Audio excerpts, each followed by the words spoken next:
Hello बच्चों, कैसे हैं आप लोग। Welcome to S Maxima institute. बच्चों, मेरा नाम है हितेश तिवारी और आज हम करने जा रहे हैं क्लास 10th का chapter number 3, pair of linear equation in two variables.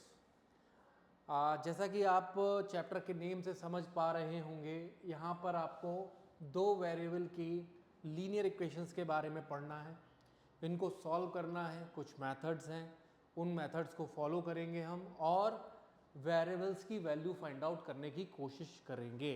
तो चलिए स्टार्ट करते हैं अपने चैप्टर को। सबसे पहले हम बात कर लेते हैं कि लीनियर इक्वेशंस को टू वेरिएबल्स फॉर्म में हम लिखते कैसे हैं। ठीक है, तो देखिए सबसे पहले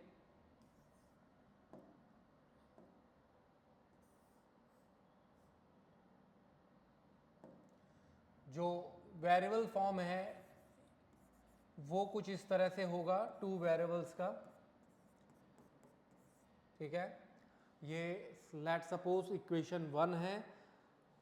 लीनियर क्यों बोला जाता है? क्योंकि वेरिएबल्स की पावर आप देख पा रहे हैं यहाँ पर वही 1 है और यहाँ भी 1 है। जब पावर 1 होती है तो उसे लिखने की ज़रूरत नहीं होती है, आप वैसे भी लिख सकते हैं। ठीक है, ये जैसे आपकी इक्वेशन 1 हो गई है, ठीक है, ऐसे ही आप इक्वेशन 2 भी लिख सकते हैं। मैं ये एग्जाम्पल ले रहा हूँ अपने से सोच के, है ना। तो इसमें कुछ भी हो सकता है। आपके क्वेश्चंस जब एक्सरसाइज में होंगे वो कुछ और हो सकते हैं, बट आपको ये फॉर्मेट बता रहा हूँ कि ये लिखा कैसे जाता है। लीनियर इक्वेशन इन टू वेरिएबल का स्टैंडर्ड फॉर्म कुछ इस तरह से होता है। ठीक है, कोई भी लीनियर इक्वेशन, ठीक है, A X plus B Y plus C is equal to 0 के फॉर्म में लिखा जाएगा, जहां पर ए क्या होता है? ए आपका वेरिएबल एक्स का कोफिशिएंट है, बी क्या है? वेरिएबल वाई का कोफिशिएंट है, सी को कांस्टेंट बोलते हैं। ठीक है, ये आपकी स्टैंडर्ड फॉर्म कुछ इस तरह से लिखी जाती है लीनियर इक्वेशन इन टू वेरिएबल्स में। ठीक है, तो इसमें कुछ खास है नहीं समझाने वाला। ठीक है, अब हम जैसे जैसे क्वेश्चंस को करेंगे, कॉन्सेप्ट जैसे जैसे आगे बढ़ेगा, उसमें जो कुछ आने वाला है वो मैं आपको समझाता जाऊंगा। तो स्टार्ट करते हैं एक्सरसाइज 3.1 और इसमें पहला क्वेश्चन है, form the pair of linear equations in the following problems and find their solution graphically. ठीक है, ग्राफिकली इनको सॉल्व करने के लिए बोला गया है। तो इक्वेशन सबसे पहले फॉर्म करने को बोला गया है। 10 students of a class 10th class took part in a mathematics quiz if the number of girls is 4 more than the number of boys. तो यहाँ पर बोला गया है कि 10 क्लास 10th के बच्चे हैं जो एक मैथमेटिक्स क्विज में पार्टिसिपेट कर रहे हैं। उनमें से ये भी बताया गया कि जो गर्ल्स हैं वो बॉयज से 4 ज़्यादा है। तो इसे हम स्टार्ट करते हैं। सबसे पहले हमें लेट करना पड़ेगा, let the number of boys is equal to x, the number of girls is equal to y. Now according to the question,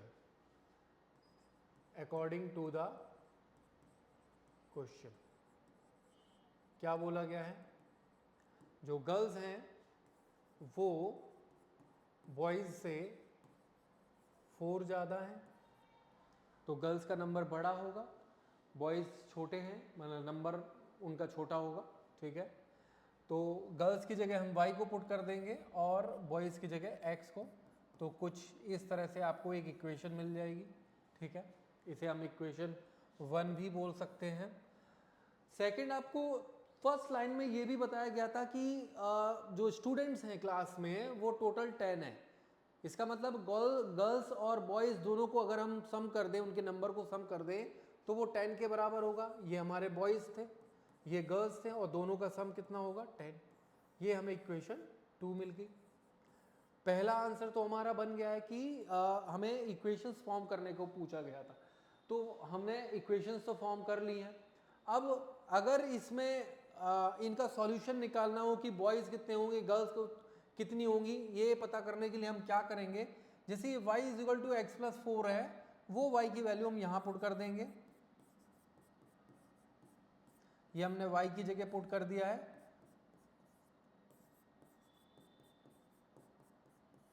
यहां से हम x हमारा कितना है 10 माइनस 4 कितना होता है 6, और यहां से ये 2 इस 2 6 के नीचे चला जाएगा क्रॉस मल्टीप्लाई में, और हमें बचेगा 3। तो क्लियरली हम देख सकते हैं कि हमारा जो नंबर ऑफ बॉयज हैं वो कितने होंगे 3 होंगे। आगे अगर हमें गर्ल्स का नंबर निकालना है तो x की जगह हम 3 पुट कर देंगे, और यहां हम निकाल सकते हैं y is equal to 3 plus 4 is equal to 7। अब आप देख सकते हैं जो बॉयज का नंबर था वो है 3, मतलब कि क्लास 10th जो बात कर रहे हैं क्वेश्चन में, उस क्लास में बॉयज 3 हैं, और क्योंकि क्वेश्चन में ये भी बोला गया था कि गर्ल्स उनसे 4 ज़्यादा हैं, दैट मीन्स कि 7 गर्ल्स होंगी क्लास में और 3 बॉयज होंगे, और दोनों का सम अगर निकालेंगे तो 3 प्लस 7 इज इक्वल टू 10 होता है। तो ये क्वेश्चन 1 हो गया। अब ये ग्राफिकली भी सॉल्व करना है, इसके लिए हम एक काम करेंगे, जब अभी आगे क्वेश्चंस आने वाले हैं वो ग्राफिकली सॉल्व करने के लिए बोला जाएगा, हम वहां पे ये ग्राफ्स वाले क्वेश्चंस को सॉल्व करेंगे। अभी हमने वैल्यू निकालना सिखा दिया है। क्वेश्चन 2 सेकंड पार्ट, इसमें पूछा गया है 5 pencil and 7 pens together cost 50 rupees, whereas 7 pencil and 5 pens cost 46 rupees. Pencil और पेन की कॉस्ट निकालने को बोला गया है। तो सेकंड क्वेश्चन हम यहाँ पे सॉल्व कर लेते हैं, ठीक है। 5 पहले क्या करना पड़ेगा, let cost of a pencil is equal to x rupees, और कॉस्ट ऑफ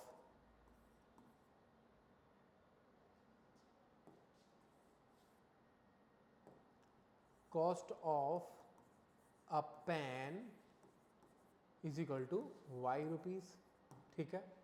अब हमें क्या करना है, हमें इक्वेशंस बनानी है। तो सबसे पहले हम क्या करेंगे, 5 पेंसिल और 7 पेन का टुगेदर कॉस्ट कितना बन रहा है 50 रुपीज। तो अगर एक पेंसिल का कॉस्ट x रुपीज है तो 7 पेंसिल का कितना होगा, सॉरी 5 पेंसिल का कितना होगा 5x, और 7 पेन का कितना होगा 7y is equal to 50 rupees. साथ ही साथ यहां दिया है 7 पेंसिल एंड 5 पेन का कॉस्ट है 46 रुपीज, तो 7x plus 5y is equal to 46 rupees. ये हमने सबसे पहले इक्वेशंस को बना लिया है। अब अगर इन इक्वेशंस को सॉल्व करना है तो अभी अगर आगे एक्सरसाइजेज में आने वाले हैं 2 मेथड, एक तो सब्स्टिट्यूशन मेथड और एलिमिनेशन मेथड।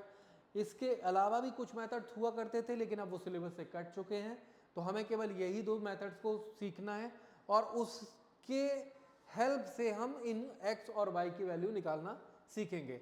तो जो सीखना है x और y की वैल्यू निकालना वो हम आगे सीख लेंगे, ठीक है। अभी हमने इक्वेशन बनाना सिखा दिया है, जैसे जैसे क्वेश्चन आगे प्रोसीड करेंगे मेथड्स को सीखेंगे तो x और y की वैल्यू भी निकालना सीख जाएंगे। चलिए तो आगे बढ़ते हैं। आगे बोला जा रहा है on comparing a1 upon a2, b1 upon b2 and c1 upon c2, ठीक है। Find out whether the line representing the following pairs of linear equations intersect at a point और पैरेलल और कोइंसिडेंट। अब सबसे पहले बात करते हैं ये कहना क्या चाह रहे हैं, ठीक है। सबसे पहले ये जो लिखा है इसको समझने की कोशिश करते हैं।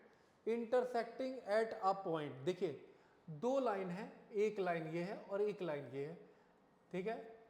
ये एक पॉइंट पर इंटरसेक्ट कर रहे हैं, इसी को कहते हैं इंटरसेक्ट एट अ पॉइंट, ठीक है। उस केस में क्या होता है कि अगर आपके a1 अपॉन a2 की वैल्यू b1 अपॉन b2 के बराबर नहीं आती है, ठीक है, नहीं आती है, तो हम मानते हैं कि वो दोनों जो लीनियर इक्वेशंस हैं वो एक पॉइंट पर कहीं जाकर इंटरसेक्ट करेंगे और उनका एक यूनिक सॉल्यूशन होगा।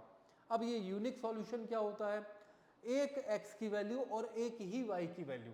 जब आप सॉल्व करेंगे, देखिए इस पॉइंट के कुछ कोऑर्डिनेट होंगे, कुछ ना कुछ कोऑर्डिनेट होंगे, एक x होगा और एक ही y की वैल्यू होगी।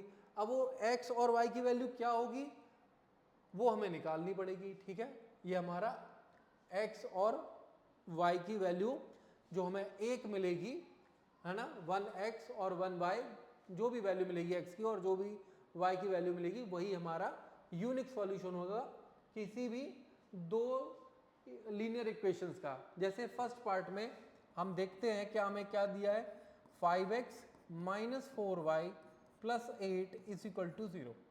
ठीक है, इसे हम इस इक्वेशन से कंपेयर कर सकते हैं। तो यहां से हमें a1 कितना मिल जाएगा 5, b1 कितना मिल जाएगा -4 और c1 कितना मिल जाएगा 8। ठीक है, ये हमें तीनों मिल गए हैं, a1 b1 एंड c1। इसी तरह से आपको सेकंड इक्वेशन दी है 7x plus 6y minus 9 is equal to 0। इसे हम a2x b2y प्लस c2 से कंपेयर करेंगे। a2 कितना होगा 7, b2 कितना होगा देखिए +6 और c2 कितना होगा -9। ठीक है, क्योंकि हमारे पास दो इक्वेशन है तो हम केवल ax plus by plus c is equal to 0 से कंपेयर नहीं कर सकते। हमें उनके कोफिशिएंट्स को a1 b1 और c1 का नाम देना पड़ेगा पहली वाली इक्वेशन के लिए, और दूसरी इक्वेशन के लिए हमें उनके कोफिशिएंट को a2 b2 और c2 का नाम देना पड़ेगा। तो हम इस तरीके से इनकी वैल्यू निकाल सकते हैं। अब हम जरा चेक करते हैं कि a1 अपॉन a2 और b1 अपॉन b2 की वैल्यू क्या बराबर आ रही हैं। अगर नहीं आएंगी तो हम बता सकते हैं कि ये दोनों इक्वेशंस एक पॉइंट पर कहीं पर जाकर कट करेंगे, इनका इंटरसेक्टिंग पॉइंट 1 होगा। देखिए a1 है 5 और a2 है आपका 7, b1 कितना है -4 और b2 कितना है 6। देखिए ये तो दोनों प्राइम नंबर है, कैंसिल आउट नहीं हो सकते हैं, ये कैंसिल आउट होकर -2/3 आ रहा है। तो आप देख सकते हैं क्लियरली आपका a1 upon a2 not equal to b1 upon b2 आ रहा है। और इसका क्या मतलब हुआ, they intersect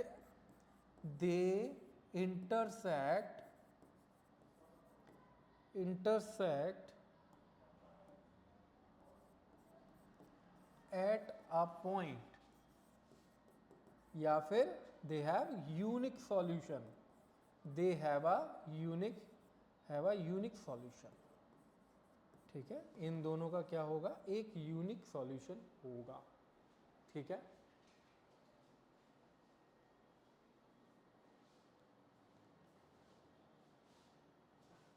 they have a unique solution. अब आगे बात करते हैं सेकंड इक्वेशन में क्या दिया हुआ है। सेकंड इक्वेशन में दिया था 9x प्लस 3y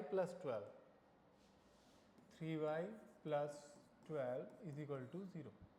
और सेकंड इक्वेशन ये क्वेश्चन नंबर 2 का सेकंड पार्ट है, 18x plus 6y plus 24, 18x plus 6y plus 24 is equal to 0। देख लेते हैं 18x प्लस 6y प्लस 24। चलिए, ये इक्वेशंस दोनों दी हुई हैं।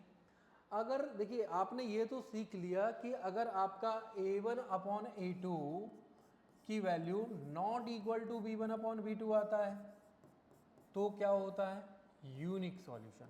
दोनों इक्वेशन का एक यूनिक सॉल्यूशन मिलेगा, जिसका मतलब होता है एक x की वैल्यू मिलेगी और एक ही y की वैल्यू मिलेगी, आ यूनिक सॉल्यूशन। ठीक है, आ यूनिक सॉल्यूशन। अगर ये दोनों इक्वल आ जाए तब क्या होगा, तब हमें चेक करना पड़ेगा क्या c1 अपॉन c2 भी इसके इक्वल आ रहा है। ठीक है, अगर a1 upon a2 b1 upon b2 के इक्वल आता है तब हमें चेक करना पड़ेगा क्या c1 अपॉन c2 भी इसके इक्वल आता है। ठीक है, अगर ये इक्वल नहीं आता है, ठीक है, तो ये क्या होंगी, दोनों लाइन कैसी होंगी, पैरेलल लाइन होंगी, पैरेलल लाइंस होंगी। ठीक है, और इनका कोई सॉल्यूशन नहीं होगा, नो सॉल्यूशन। ठीक है, क्योंकि जब वो एक दूसरे को कहीं मिलेंगी नहीं तो x और y की वैल्यू निकलेगी कैसे, है ना। तो इनका कोई सॉल्यूशन नहीं होगा। और थर्ड केस क्या होता है, मैं थर्ड केस ऊपर लिख देता हूँ, ये केस 1 था, ये केस 2 है। थर्ड केस क्या है, अगर a1 upon a2 is equal to b1 upon b2 और is equal to c1 upon c2 भी आ जाता है, तो दोनों लाइन एक दूसरे के ऊपर ओवरलैप कर रही हैं, कोइंसिडेंट लाइन होती है। ऐसी लाइन को क्या बोलते हैं, कोइंसिडेंट लाइन, ठीक है, उन्हें हम बोलते हैं कोइंसिडेंट लाइन, ठीक है। दोनों लाइन एक दूसरे के ऊपर ओवरलैप करी। इस केस में लाइन देखिए एक और ये दूसरी, ये दोनों पैरेलल आएंगी। इस केस में क्या होगा, ये आपस में एक जगह कट करेंगी। और इस वाले केस में क्या होगा, मान लीजिए ये पहली लाइन है और दूसरी लाइन भी इसी के ऊपर बनेगी, ठीक है, इसी के ऊपर बनेगी, दूसरी लाइन भी इसी के ऊपर बनेगी, ठीक है, आपस में ये जुड़ के जाएंगी, ठीक है ना। तो इसे कहते हैं कोइंसिडेंट लाइन। और इनके क्या होंगे, मैनी सॉल्यूशन, मैनी सॉल्यूशन, क्योंकि हर जगह पर, हर पॉइंट पर दोनों लाइन आपस में टच में जा रही है, टच होते हुए जा रही है। तो कितने भी x हो सकते हैं और कितने भी y हो सकते हैं, ठीक है ना। अब जरा चेक करते हैं इस वाले केस में इनमें से कौन अप्लाई हो रहा है, जरा चेक करते हैं। पहले a1 अपॉन a2 क्या b1 अपॉन b2 के इक्वल आ रहा है, जरा चेक करते हैं। 9 अपॉन 18 है, a1 अपॉन, यहाँ लिख देता हूँ 9 अपॉन 18 है, ठीक है, 9 अपॉन 18 है। और b1 अपॉन b2 कितना है, 3 अपॉन 6। अगर हम चेक करें ये दोनों कैंसिल हो रहे हैं, ये हो रहा है 1 अपॉन 2 और ये भी हो रहा है 1 अपॉन 2, ये तो इक्वल आ रहे हैं। तो अब हमें चेक करना पड़ेगा क्या c1 अपॉन c2 भी इसके इक्वल आ रहा है, जरा चेक करते हैं। तो 12 अपॉन 24 और ये भी कैंसिल होकर 1 अपॉन 2 आ रहा है, तो ये तो 1 अपॉन 2 आ रहा है। इसका मतलब कि हमारा ये वाला केस आ रहा है। ये कौन सा केस होता है, कोइंसिडेंट लाइन वाला। ये मतलब कि ये लाइंस का क्या होगा, ये दोनों लाइन कोइंसिडेंट लाइंस हैं, ठीक है, दोनों लाइंस कोइंसिडेंट लाइंस हैं और they have many solutions, they have many solutions. कितने सॉल्यूशन होंगे, मैनी, इनफाइनाइट सॉल्यूशन होंगे, मैनी सॉल्यूशंस। आप फाइंड ही नहीं कर सकते कितने होंगे, मैनी सॉल्यूशंस, ठीक है, इनफाइनाइट सॉल्यूशंस होंगे। इसी तरह से आप थर्ड पार्ट को भी कर सकते हैं। मैं डायरेक्ट यहाँ करा के दिखा देता हूँ आपको कैसे होना है। देखिए a1 अपॉन a2 कितना होगा, 6 अपॉन 2, ठीक है, 6 अपॉन 2, ये आपका a1 अपॉन a2 हो गया। और ये कैंसिल होकर कितना आ जाएगा, 3 अपॉन 1, ये क्या है आपका a1 अपॉन a2। अब b1 अपॉन b2 चेक करते हैं, ये मैं थर्ड पार्ट कर रहा हूँ। b1 अपॉन b2 कितना है, -3 अपॉन -1, देखिए -3 अपॉन -1 और ये भी कैंसिल होकर कितना आ जाएगा, 3 अपॉन 1। तो देखिए a1 अपॉन a2 और b1 अपॉन b2 तो आपका सेम आ रहा है ना। तो अब हमें चेक करना पड़ेगा क्या हमारा c1 अपॉन c2 भी सेम आ रहा है। अगर सेम आ जाएगा तो कोइंसिडेंट लाइंस हो जाएगा, और अगर सेम नहीं आता है तो ये पैरेलल लाइंस हो जाएंगी और फिर इनका कोई सॉल्यूशन नहीं होगा, ठीक है। पैरेलल लाइंस आपस में कहीं मिलती ही नहीं है। तो 10 अपॉन 9, तो देखिए ये आपका कैंसिल आउट नहीं हो रहा है 10 और 9 आपस में। तो a1 अपॉन a2 यहाँ पर क्या बन रहा है, a1 upon a2 is equal to b1 upon b2 but not equal to c1 upon c2। तो ये किस केस में होता है बेटा, पैरेलल के केस में। ये दोनों लाइन क्या होंगी, पैरेलल लाइंस होंगी और इनका नो सॉल्यूशन होता है, नो सॉल्यूशन, ठीक है, नो सॉल्यूशन, ठीक है, इसमें नो सॉल्यूशन। चलिए आई थिंक आपको समझ में तो आ ही गया होगा, थोड़ा सा मैसी हो गया लिखने में, लेकिन आपको समझ में आ गया होगा, इस बात की मैं गारंटी लेता हूँ। चलिए आगे बढ़ते हैं। तो क्वेश्चन नंबर 3 में क्या पूछा गया है, फिर से इसमें हमें a1 upon a2, b1 upon b2 और c1 अपॉन c2 के रेशियोज निकालने हैं। बट इसमें थोड़ा क्वेश्चन चेंज किया गया है। इसमें पूछा क्या है कि इनमें से कौन सी lines pair of line consistent हैं और कौन सी इनकंसिस्टेंट। देखिए कंसिस्टेंट होती हैं वो लाइन जो कहीं पर आपस में क्रॉस करें या एक दूसरे के ऊपर ओवरलैप करें। कहीं पर भी टच करेंगी अगर दोनों लाइन तो वो कंसिस्टेंट कहलाएंगी, और इनकंसिस्टेंट कब होंगी, जब वो कभी आपस में मिले ही नहीं। और वो कौन सा केस होता है, इनकंसिस्टेंट का होता है जब वो पैरेलल हो। इनकंसिस्टेंट का क्या होता है? जब वो पैरेलल हो। पैरेलल के केस में इनकंसिस्टेंट होंगे और बाकी दोनों केस में क्या होगा? कंसिस्टेंट। कंसिस्टेंट अगर कहीं पर भी मिल रही हैं, ठीक है, बाकी दोनों केस में कंसिस्टेंट होगी। टच भी कर जाएगा ना, कहीं कहीं भी टच कर जाएगा दोनों लाइन का ग्राफ, तो वो कंसिस्टेंट हो जाएगा। ठीक है, अब हम चेक कर लेते हैं। पहले वाले में हमारे पास क्या दिया है? पहले पार्ट में हमें दिया है 3x + 2y = 5। ठीक है, और सेकेंड इक्वेशन दी है 2x - 3y = 7। तो यहां से हमें a1/a2 निकालना है। पहले कितना आएगा? ठीक है, वो आएगा 3/2, इसका 3, इसका 2। ठीक है, b1/b2 कितना होगा? चेक कर लेते हैं, 2/-3। और c1/c2 कितना होगा? c1/c2 कितना होगा? अब देखिए, आगे तो मुझे लगता है चेक करने की ज़रूरत ही नहीं है, आगे तो चेक करने की ज़रूरत नहीं है, बिकॉज कि आपका a1/a2 तो इक्वल टू आ ही नहीं रहा है b1/b2 के, है ना? ये तो इक्वल ही नहीं है। और मैंने क्या बताया था, ये कब होता है? जब दोनों लाइन एक जगह पर इंटरसेक्ट कर रही है। इसका मतलब दोनों को लाइन का ग्राफ कहीं पर भी टच कर रहा है, और अगर टच कर रहा है तो कैसी होंगी? कंसिस्टेंट होंगी। दोनों लाइन कैसी होंगी? कंसिस्टेंट होगी। तो इसका आंसर है कंसिस्टेंट। सेकंड पार्ट को जरा सॉल्व कर लेते हैं। देखिए, 2 पार्ट तो मैं करा दूंगा, बाकी पार्ट आपको खुद से। चलिए मैं थर्ड पार्ट कर देता हूं, बिकॉज थर्ड पार्ट में फ्रैक्शन आ रही है। ठीक है ना? सेकंड पार्ट आप खुद से करेंगे, बाकी के पार्ट आपको खुद करने हैं। सेकंड थर्ड पार्ट करा देता हूँ। ठीक है, ये देखिए मैंने लिख दिया ये, और आपके पास दूसरी दी है 9x - 10y = 40। तो यहाँ पर a1/a2 निकालेंगे तो कितना आएगा? देखिए 3/2/9, है ना? अब देखिए, आपका जो न्यूमरेटर पार्ट था a1 वो फ्रैक्शन फॉर्म में है, डिनोमिनेटर पार्ट में फ्रैक्शन नहीं था, तो हम क्या करेंगे? इसको फ्रैक्शन बना लेंगे। ठीक है, हमने 1 से डिवाइड कर दिया। 9 में 1 से डिवाइड करोगे तो 9 का आंसर बदलेगा तो नहीं, 9 ही रहेगा। तो 9/1 हम 9 को लिख सकते हैं। इस केस में क्या होता है? अगर 4 डिवाइड में नंबर आ जाते हैं तो सबसे नीचे वाला सबसे ऊपर मल्टीप्लाई होता है और बीच वाले आपस में मल्टीप्लाई हो जाएंगे। तो इसका आंसर आ जाएगा 3/1/9 × 2। तो ये तो चला गया 3 टाइम, इसका आंसर आएगा 1/6। अब जरा चेक कर लेते हैं b1/b2 का क्या केस है। b1/b2 निकालेंगे तो 5/3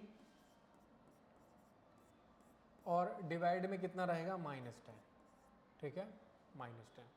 अब इसमें भी देखिए, आपका न्यूमरेटर फ्रैक्शन फॉर्म में था तो डिनोमिनेटर को हमने फ्रैक्शन फॉर्म में बदल दिया। सबसे पहले हम क्या करेंगे? 5 को 1 से मल्टीप्लाई करेंगे, -3 × 10 हो जाएगा। ये इससे चला गया 2 टाइम, आपका आया -1/6। अब देखिए, ये तो 1/6 प्लस का आया था a1/a2, ये प्लस का आया था, और b1/b2 की वैल्यू आ रही है -1/6। तो ये भी देखिए वही केस बन गया, a1/a2 not equal to b1/b2। तो आगे सॉल्व करने की ज़रूरत ही नहीं है, क्योंकि ये दोनों तो आपस में इंटरसेक्ट करेंगी दोनों लाइन, और वो कैसा हो जाएगा? इनका कंसिस्टेंट हो जाएंगी दोनों लाइन। ठीक है, बाकी के पार्ट आप खुद से करेंगे। मैंने बस आपको बता दिया है कि अगर दोनों इक्वेशंस, ठीक है, अगर दोनों इक्वेशंस कहीं भी एक जगह भी टच करेंगे, वो कब कब करते हैं? या तो वो एक पॉइंट पर इंटरसेक्ट कर रहे हो, या दोनों लाइंस आपस में एक दूसरे को कोइंसिडेंट, या तो कोइंसिडेंट लाइंस हो, एक दूसरे पर ओवरलैप कर रहे हो। केवल पैरेलल के केस में क्या होगा? ये दोनों लाइंस इनकंसिस्टेंट रहेंगी। और पैरेलल की कंडीशन क्या होती है? a1/a2 = b1/b2 not equal to c1/c2। केवल इस केस में केवल इनकंसिस्टेंट होगा। ठीक है, बाकी 2 केस जो बचे हैं उनमें ये कंसिस्टेंट ही होता है। ठीक है, समझ में आया? तो चलिए आगे क्वेश्चन करते हैं, क्वेश्चन नंबर 4। और क्वेश्चन नंबर 4 में क्या पूछा गया है? Which of the pair of linear equations are consistent, inconsistent? If consistent, obtain the solution graphically। देखिए, कंसिस्टेंट है कंसिस्टेंट है तो कैसे होंगे, या तो वो इंटरसेक्ट कर रहे होंगे एक पॉइंट पर या फिर दोनों ओवरलैप कर रहे होंगे। तो एक क्वेश्चन फोर्थ का फर्स्ट पार्ट में आपको करा देता हूं। फोर्थ के फर्स्ट पार्ट में आपको पहली इक्वेशन दी है x plus y is equal to 5 और दूसरी है 2x plus 2y is equal to 10। ठीक है, अब इनको अगर हम निकालेंगे, पहले हमें चेक करना है कि कंसिस्टेंट है या नहीं है। तो हमें क्या करना पड़ेगा, a1/a2, b1/b2 और c1/c2 की वैल्यूज को फाइंड आउट करना पड़ेगा। ये कितना आएगा 1/2, ये कितना आएगा, ये भी 1/2 और ये कितना आएगा 5/10। और वैसे तो इसको पहले शिफ्ट करना पड़ता है, ठीक है ना, ये पहले शिफ्ट करना पड़ेगा 5 को उस तरफ और 10 को उस तरफ, तो आपका C1 और C2 मिलेगा -5/-10 और वो कैंसिल होकर आपका 1/2 ही आ जाएगा, क्योंकि माइनस से माइनस कैंसिल हो जाएगा और 5/10 होता है 1/2। तो ये कौन सा केस बन रहा है, a1/a2 is equal to b1/b2 और इज इक्वल टू c1/c2। तो ये दोनों लाइन कैसी होंगी, कोइंसिडेंट लाइन होंगी, लाइन्स होंगी और दे हैव मैनी सॉल्यूशंस। साथ ही साथ ये कैसी होंगी, कंसिस्टेंट लाइन भी होंगी, कंसिस्टेंट लाइंस होंगी, कंसिस्टेंट होगा। ठीक है, अब इनका ग्राफिकली सॉल्यूशन निकालना है, क्योंकि देखिए पहले आप ध्यान से देखिए, अगर आप फर्स्ट इक्वेशन में, पूरी इक्वेशन में 2 का मल्टीप्लाई करेंगे तो आपको यही मिल जाएगा। देखिए 2x 2y और 10, तो ये एक्चुअल में दो डिफरेंट लाइंस नहीं है, ये एक ही लाइन है। ठीक है, अगर इसका ग्राफ निकालना है, ग्राफ बनाना है, तो हम क्या करेंगे, यहां लिख देते हैं x plus y is equal to 5। ठीक है, इसकी एक छोटी सी टेबल बनानी पड़ेगी, मैं 3 पॉइंट ले लेता हूं। आप x की जगह 1 रखोगे तो y कितना मिलेगा, देखिए 1 रखा हमने x की जगह, 1 उधर जाएगा, 5 से सब्ट्रैक्ट होगा तो कितना मिलेगा हमें 4। x की जगह 0 रखोगे तो y आपको 5 मिल जाएगा और x की जगह 2 रखोगे तो y मिल जाएगा 3। चेक कर लेना, यही होगा। ठीक है, इसके बाद देखिए छोटा सा मैं रफ बना देता हूं ग्राफ आपके लिए। 1 2 3 4 5, 1 2 3 4 5, ये y एक्सिस है और ये x एक्सिस है। ठीक है, यहां पर माइनस की वैल्यू आती है नीचे, -1 -2 -3 -4 और माइनस का 5। छोटी छोटी वैल्यूज लिख दी हैं, आई होप आपको दिख रही होंगी। ठीक है, अब हमें 1,4 को प्लॉट करना है, तो 1,4 कहां पर बनेगा, यहां कहीं बनेगा। ठीक है, ये हमारा पहला पॉइंट होगा। 0,5 0,5 ये रहा, 2,3 2 के साथ 3, तो देखिए ये रहा। अब ये जब मिल जाएंगी, इनको स्केल से आप मिला देंगे, इनको आप जब स्केल से मिला देंगे तो आपको कुछ इस तरह की 2 लाइन मिलेंगी। ठीक है, जो ओवरलैप कर रही होंगी एक दूसरे के ऊपर। एक देखिए मैंने व्हाइट कलर से बनाई है और दूसरी रेड कलर से बनाई है। दोनों लाइन, क्योंकि इनकी इक्वेशन भी सेम थी, तो दोनों लाइन एक दूसरे को ओवरलैप करेंगी। तो कुछ इस तरह से ग्राफिकली आपको इन क्वेश्चंस को सॉल्व करना है। चलिए तो आगे बढ़ते हैं, आई होप आपको समझ में आ गया होगा। ठीक है, इसी तरह से आप क्वेश्चंस को सॉल्व करेंगे और जैसे मैंने आपको ये टेबल बनाकर मेथड सिखाया है, किसी भी इक्वेशन का अगर आपको ग्राफ बनाना है तो आपको x और y की 3 वैल्यूज लेनी है, उनको प्लॉट करना है कार्टेशियन प्लेन पर और स्केल से मिला देना है, तो आपको एक स्ट्रेट लाइन मिल जाएगी एक लाइन के लिए, एक इक्वेशन के लिए।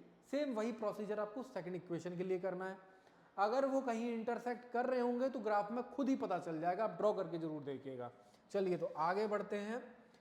क्वेश्चन नंबर 5 में क्या कह रहे हैं कि half the perimeter of the rectangular garden whose length is 4 meter more than its width is 36 meter, find the dimensions of the garden। तो क्या बोल रहे हैं, half the perimeter of the rectangular garden. ठीक है, हाफ पेरीमीटर क्या होता है, रेड से नहीं लिखते हैं, रेड से नहीं लिखते हैं, कलर चेंज करना चाहिए, ठीक है। चलिए, हाफ पेरीमीटर क्या होता है, ऑफ रेक्टेंगुलर गार्डन,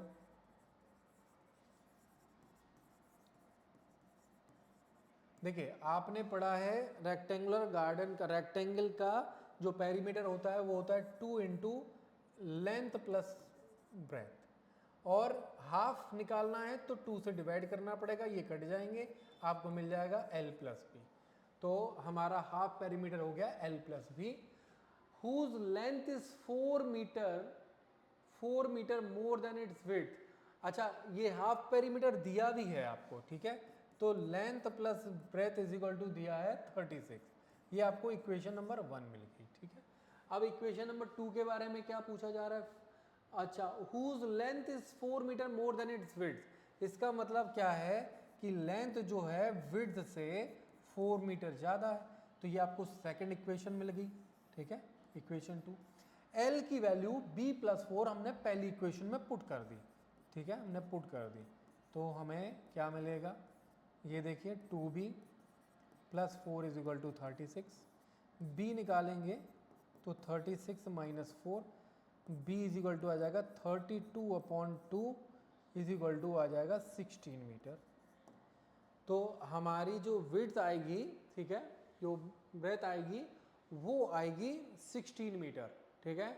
अब लेंथ कितनी होगी, 16 प्लस 4, लेंथ कितनी होगी 16 प्लस 4 20 मीटर, ठीक है। तो ये आंसर हो गया आपका, ये आंसर मैंने ब्रैकेट में कर दिया है आंसर्स को, ठीक है। यहाँ पर आपका क्वेश्चन फिनिश हो जाता है, क्वेश्चन नंबर 5 था ये। अब हम क्वेश्चन नंबर 6 की बात कर लेते हैं, ठीक है। Given the linear equations 2x plus 3y, मैं लिख देता हूँ उसे, 2x plus 3y minus 8 is equal to 0। Right another linear equation in 2 variables such that geometrically representation of pair so formed is intersecting lines। intersecting lines के लिए आपने condition पढ़ी है पहले पार्ट में, इंटरसेक्टिंग लाइंस के लिए आपने कंडीशन पढ़ी है a1 is upon a2 not equal to b1 upon b2। तो देखिए a1 है आपका 2, तो 2 लिख दिया। अब a2 आपका कुछ भी हो सकता है, लेट सपोज हमने 3 ले लिया, और b1 कितना है आपका 3। अब कैसे भी करके 2/3 नहीं आना चाहिए, तो 3/4 लिख सकते हैं, ठीक है। अब देखिए ये दोनों इक्वल नहीं है, ठीक है, तो हमारा a2 कितना हो जाएगा 3 और b2 कितना हो जाएगा 4। तो ऐसी इक्वेशन हम बना सकते हैं। क्या इक्वेशन बनेगी, देखिए 3x plus 4y minus 7 is equal to 0। अब ये दोनों आपस में इंटरसेक्टिंग लाइंस है, क्योंकि इनका a1 upon a2 and b1 upon b2 का रेशियो जो है वो इक्वल नहीं आएगा, ठीक है। तो ये पहले वाले का आंसर हो गया। इसको जरा मैं शिफ्ट कर देता हूं, इसका आंसर पहले वाले का ये रहा, ठीक है, ये आंसर है। अब सेकंड पार्ट यहां कर लेते हैं, ठीक है, सेकंड पार्ट यहां कर लेते हैं, ये फर्स्ट पार्ट था। अब हमें क्या बताना है, पैरेलल लाइंस। तो पैरेलल लाइंस में क्या होता है, पैरेलल लाइंस में आपका a1 upon a2 b1 upon b2 के तो बराबर होगा, बट c1 अपॉन c2 के बराबर नहीं होता है, ठीक है, नहीं होता है। तो उस केस में हम क्या करेंगे, हमारा जो ये कोफिशिएंट है ये दोनों सेम रहेंगे। जैसे ये आपका 2 है, ठीक है, 2x प्लस 3y माइनस 8 था, हमने इसको ले लिया 4x और इसको ले लिया 6y, लेकिन इसको हमने प्लस 7 ही लिख लिया। अगर हम चेक करेंगे तो ये आ जाएगा 2/4 और ये आ जाएगा 3/6, ठीक है, ये दोनों कैंसिल हो गए 1/2 और ये भी कैंसिल होगा, ये भी 1/2। तो a1/a2 और b1/b2 तो सेम आ रहे हैं, बट क्या आपका c1/c2 सेम आ रहा है, नहीं। देखिए ये सेम नहीं आ रहा है, ये सेम नहीं आ रहा है, इसका मतलब ये जो हमने इक्वेशन बनाई है बिल्कुल करेक्ट है, ठीक है। तो यहाँ पर आपका सेकेंड पार्ट हो गया। थर्ड पार्ट में कोइंसिडेंट लाइंस पूछी गई हैं। थर्ड पार्ट में क्या पूछा गया है? Coincident lines. कोइंसिडेंट लाइन, उस केस में क्या है, जो इक्वेशन दी है, ठीक है, केवल उसके कोफिशिएंट को मल्टीप्लाई कर दीजिए आप किसी एक नंबर से, ठीक है। आपने मल्टीप्लाई कर दिया इसको 2 से, तो इक्वेशन क्या बन जाएगी? 4x plus 6y minus 16 is equal to 0। अब जरा चेक करके देखिए a1 अपॉन a2, ठीक है, क्या b1 अपॉन b2 के बराबर आ रहा है? क्या वो c1 अपॉन c2 के भी बराबर है? चेक कर लेते हैं। 2 upon 4 is equal to 3 upon 6 is equal to -8 upon -16। सबको आप कैंसिल आउट करेंगे तो 1/2 आ जाएगा, ठीक है। तो ये सेटिस्फाई कर रहे हैं। तो हमारी आंसर क्या होगा? ये आंसर होगा। मैंने ब्रैकेट में बना दिया, यहाँ पर ये आंसर होगा, ब्रैकेट में बना दिया, ये आंसर है, ये भी आंसर है, ठीक है। थोड़ा मैसी सा हो गया लेकिन आप समझ लेंगे, मुझे पता है। आगे बढ़ते हैं, आगे बढ़ते हैं। Question number 7, draw the graph of the equations x minus y plus 1 and 3x plus 2y minus 12 is equal to 0। तो सबसे पहले हम x minus y plus 1 का ग्राफ बनाएंगे। सबसे पहले हम क्या बनाएंगे? एक टेबल बनाएंगे जिसपे हमने x और y ले लिया, ठीक है, ओके। तो यहाँ पर अगर हम x की जगह 0 पुट करते हैं, ठीक है, यहाँ पर 0 पुट करेंगे तो y हमें मिल जाएगा -1। और अगर हम y की जगह 0 पुट करते हैं तो हमें x कितना मिल जाएगा? हमें वो मिल जाएगा, सॉरी, यहाँ पर हम x की जगह 0 पुट करेंगे तो y हमें 1 मिलेगा, और y की जगह 0 पुट करेंगे तो -1 मिल जाएगा, ठीक है। चलिए, तो अब क्या करें? अब हमने x को रख लिया 2 रखेंगे तो y हमें 3 मिल जाएगा, ठीक है। रख के देख लेना, इसी तरीके से सॉल्व करना है। तो और अब हम सेकंड इक्वेशन के लिए सॉल्व करते हैं।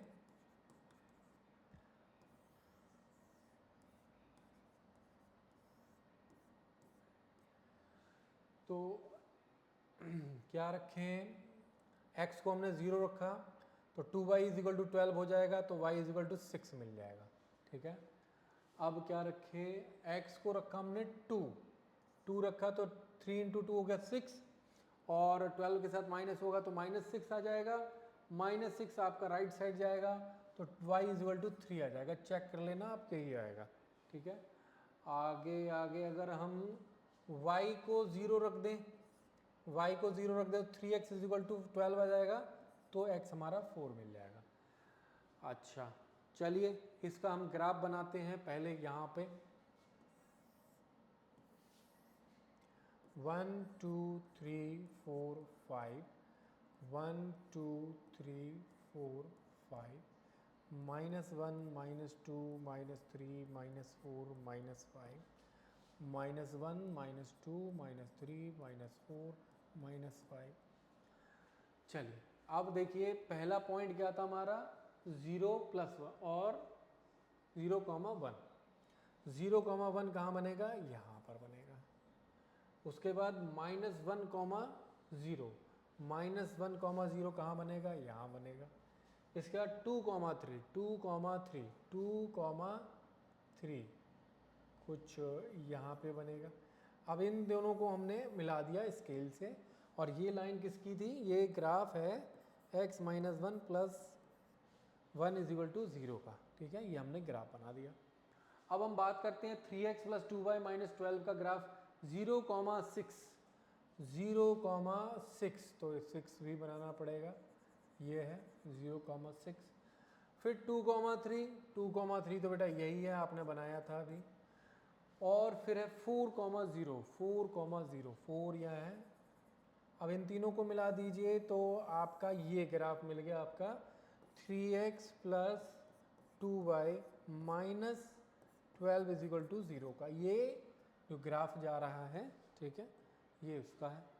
अब आगे क्वेश्चन में क्या पूछा गया? Determine the coordinates of the vertices of the triangles formed by these lines, ठीक है, these lines and x axis and shade the triangular region। अरे भाई ये देखिए, ये कुछ ट्राइंगल बन रहा है, देखिए x एक्सिस और y एक्सिस, ठीक है, ये देखिए पहला वर्टेक्स ट्राइंगल का, ये दूसरा वर्टेक्स ट्राइंगल का, ये तीसरा वर्टेक्स ट्राइंगल का, इसके कोऑर्डिनेट से 4,0, इसके ऑलरेडी लिखे हुए, इसके कोऑर्डिनेट से -1,0, तीनों कोऑर्डिनेट्स हमको मिल चुके हैं। अब हमें बनाना क्या है, अच्छा हमें शेड करना था, इसको हमें शेड करना है, ठीक है, इसको आप शेड कर देना, ये आपका आंसर रहेगा। और यहाँ पे आपका क्वेश्चन नंबर 7 फिनिश हो जाता है। अच्छा एक्सरसाइज भी फिनिश हो गई, वेरी गुड, हमने 3.1 एक्सरसाइज कर ली है, बहुत आसान थी, आई होप आपको समझ में आई होगी। अब हम एक्सरसाइज 3.2 की बात करते हैं। यहाँ पर आपको सब्स्टिट्यूशन मेथड पढ़ना है। सब्स्टिट्यूशन मेथड क्या होता है, चलिए बताते हैं क्या है सब्स्टिट्यूशन मेथड। एक वेरिएबल की वैल्यू को सब्स्टिट्यूट करके आपको सेकंड इक्वेशन में पुट करना पड़ेगा। पहले पार्ट में क्या दिया है, देखिए कितने पार्ट हैं इसके, टोटल 6 पार्ट हैं। एक पहला पार्ट और 6th पार्ट मैं कराऊंगा, बाकी बीच के आपको करने हैं, ठीक है, सारे पार्ट एक साथ नहीं कराए जा सकते, ठीक है, लेक्चर बहुत लेंदी हो जाएगा, ठीक है, वीडियो बहुत बड़ा होगा, फिर आप ही देखने में हिचकिचाएंगे। तो बेस्ट ये रहेगा कि 2 पार्ट मैं कराता हूँ, 6 बाकी 4 पार्ट्स आप करेंगे। अच्छा सब्स्टिट्यूट क्या करना है, देखिए सेकंड इक्वेशन में आपके पास है, तो आप क्या करेंगे, y को आप शिफ्ट कर दिए, ट्रांसपोज कर दीजिए दूसरी तरफ, तो ये आपको मिल जाएगा इधर से x = 4 + y, ठीक है। Now substitute the value of x in equation 1। ये इक्वेशन 1 थी, ये इक्वेशन 2 थी। अच्छा इसमें याद ये रखना है कि अगर आप इक्वेशन 2 से वैल्यू को निकाल रहे हैं वेरिएबल की, और सेम उसी इक्वेशन में नहीं पुट करना है, ठीक है, सब्स्टिट्यूट नहीं करना। सब्स्टिट्यूट आपको करना है जिस इक्वेशन से आपने x की वैल्यू फाइंड की है, दूसरी इक्वेशन में उसकी वैल्यू को पुट दोबारा रखना है, ठीक है, दूसरी इक्वेशन में रखेंगे। तो हमारे पास सेकंड इक्वेशन क्या है, x + y = 14। हमने x की वैल्यू क्या निकाली है, 4 + y, इसे हम सब्स्टिट्यूट करने वाले हैं x की जगह। सब्स्टिट्यूट का मतलब पुट कर देना, ठीक है, वैल्यू को पुट कर दिया हमने।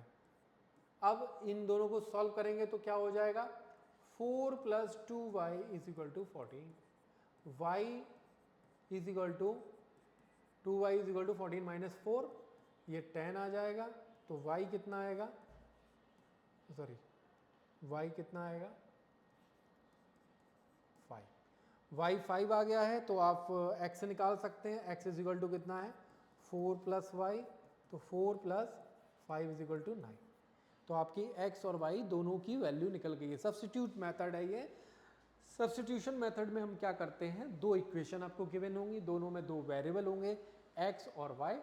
एक इक्वेशन से x की वैल्यू y के फॉर्म में निकाल लेंगे, या फिर y की वैल्यू x के फॉर्म में निकाल लेंगे, और दूसरी इक्वेशन में सब्स्टिट्यूट कर देंगे उसकी वैल्यू को, यानी कि पुट कर देंगे। जैसे हमने ये इक्वेशन 1 थी, ठीक है, उसमें हमने x की जगह 4 + y रख दिया, यहाँ से निकाला था, सेकेंड इक्वेशन से निकाला और फर्स्ट इक्वेशन में पुट कर दिया, सॉल्व किया तो y 5 आ गया और x आपका 9 आ गया।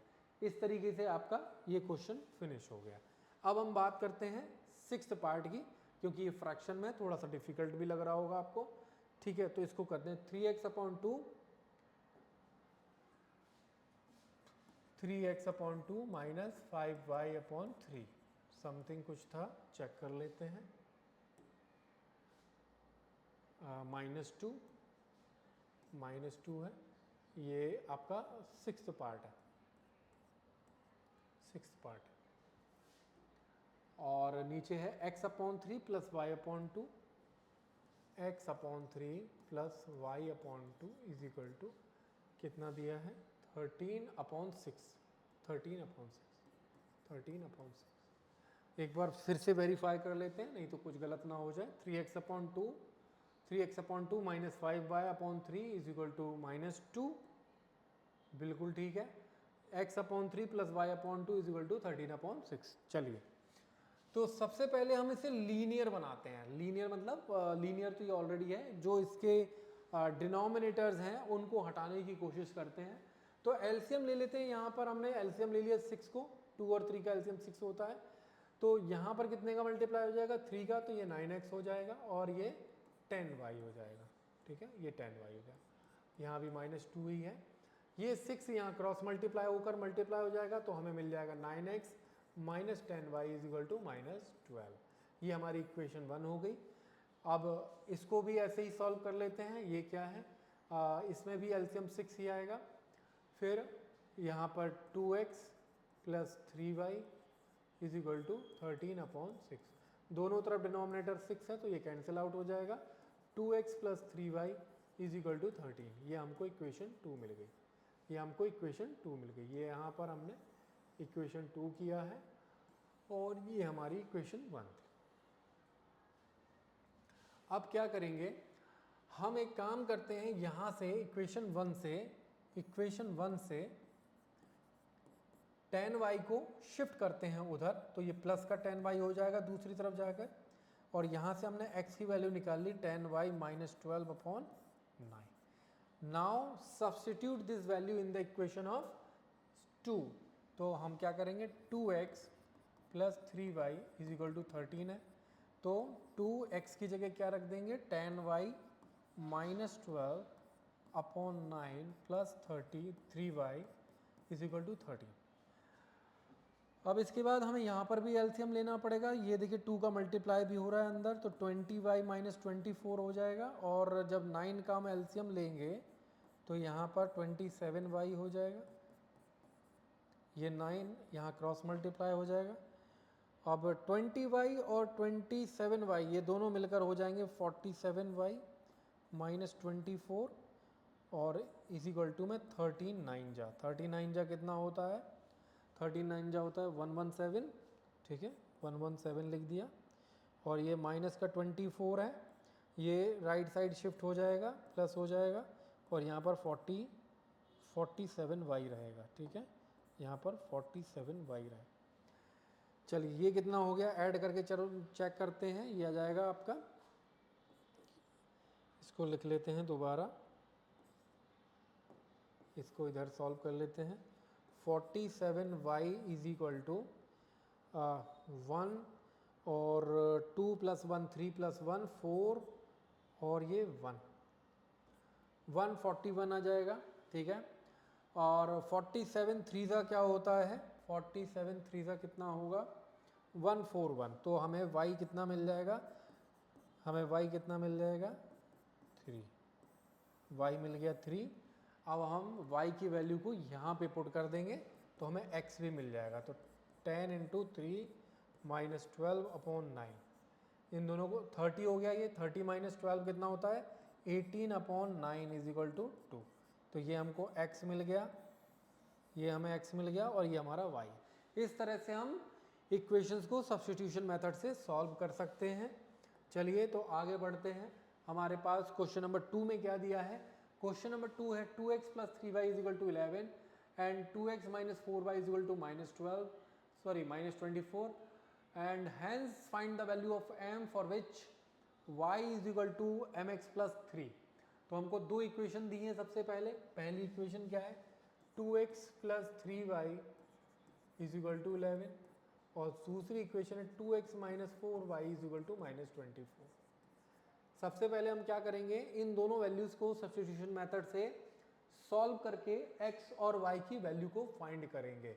तो हम क्या कर सकते हैं, ये 4y को हम शिफ्ट कर देंगे राइट साइड में सेकंड इक्वेशन से। तो 2x इज इक्वल टू मिल जाएगा हमको, क्या मिल जाएगा, माइनस 24 प्लस 4y। अब आप डायरेक्ट भी 2x की वैल्यू ये पुट कर सकते हैं पहली इक्वेशन में। तो हमने पहली इक्वेशन में सॉल्व करते हैं। 2x की जगह हम ये रख देंगे माइनस 24 प्लस 4y। ये हमने 2x की ये वैल्यू यहाँ पे पुट कर दी है। ठीक है, plus 3y is equal to 11, ठीक है, ये हमने 2x की वैल्यू पुट किया। अब ये 4y प्लस 3y हो गया 7y, और ये -24 राइट साइड में जाकर प्लस का हो जाएगा 11 के साथ में, और कितना आ जाएगा 35। तो y कितना आ जाएगा 7, इसके नीचे चला जाएगा तो 5 आ गया, तो y आ गया आपका 5। अब y की वैल्यू हम यहाँ रख देते हैं, तो ये कितना आ जाएगा 24 प्लस 4 इंटू 5, और ये 2 जो है जब आप x निकालोगे, अच्छा 2x निकल रहा है अभी, चलिए x बाद में निकालेंगे, इसको सॉल्व करेंगे तो ये आ जाएगा 20, और ये माइनस का 24, ये आ जाएगा माइनस का 4, ठीक है, माइनस का 4, तो 2x इज इक्वल टू -4, तो x इज इक्वल टू -2 आ जाएगा, ठीक है, ये x आ गया आपका, और ये आपका y, x और y की वैल्यू आ गई है।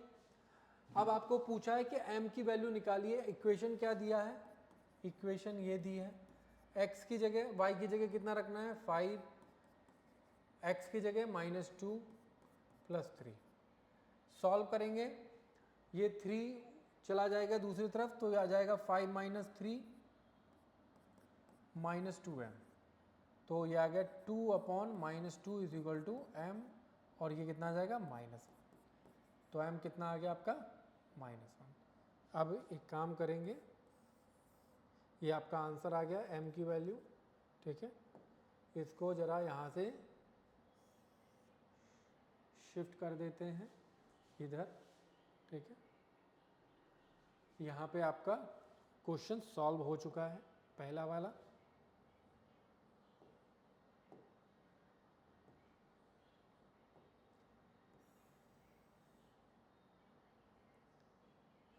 चलिए क्वेश्चन नंबर 3 का फर्स्ट पार्ट हम यहाँ करते हैं।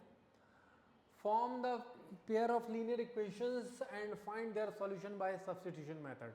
तो बच्चा अब मैं आपको पूरी इक्वेशन सॉल्व नहीं कराऊंगा, मैं आपको इक्वेशंस बना दूंगा, उन इक्वेशंस को आपको घर से सॉल्व करना है, ठीक है, आप क्योंकि कुछ तो आपको होमवर्क भी रहना चाहिए ना, थोड़ा बहुत काम आप भी करेंगे, मैं इक्वेशंस जरूर आपके लिए बना के देता हूँ, ठीक है। The difference between 2 numbers is 26 and 1 number is 3 times the other number. तो सबसे पहले आपको लेट करना पड़ेगा, let the numbers be, first number क्या होगा और सेकंड नंबर,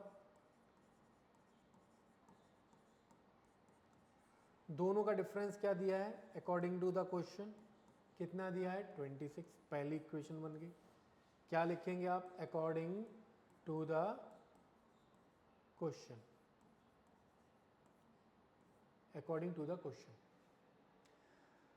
सेकंड कंडीशन क्या दिया, 1 number is 3 times the other number. तो सेकंड कंडीशन दी है कि पहला नंबर जो है वो दूसरे का 3 टाइम्स है, इसको आप शिफ्ट कर दीजिए तो आपको दूसरी इक्वेशन ये मिल जाएगी, या तो ज़रूरत ही नहीं है, ज़रूरत ही नहीं है, आप डायरेक्ट x की वैल्यू पुट कर देना, ठीक ना, यहाँ पे 3y आ जाएगा, 3y माइनस वाई, तो 2y इज इक्वल टू 26, तो y इज इक्वल टू 13 आ जाएगा, यहाँ 13 रख दीजिए तो x is equal to 3 into 13, 39 आ जाएगा। देखिए मैंने ओरली तो सॉल्व कर दिया, लेकिन आप जब आंसर शीट भरेंगे अपनी एग्ज़ाम में तो सारे स्टेप्स लिखना है, मेरी तरह शॉर्ट मत करना, मैं समझा रहा हूँ, समझाने में स्टेप्स शॉर्ट भी किए जा सकते हैं, लेकिन जब आंसर्स लिखेंगे आपको सारे स्टेप्स प्रॉपर लिखने हैं, क्योंकि स्टेप मार्किंग होती है, आपको स्टेप्स के मार्क्स मिलेंगे। चलिए आगे बढ़ते हैं। सेकेंड पार्ट में the larger of 2 supplementary angles exceeds the smaller by 18 degree, find them, ठीक है। सबसे पहले सप्लीमेंट्री एंगल्स होते क्या हैं, सेकेंड पार्ट यहाँ पे कर देते हैं। सप्लीमेंट्री एंगल्स क्या होते हैं, अरे भाई सप्लीमेंट्री एंगल्स क्या होते हैं,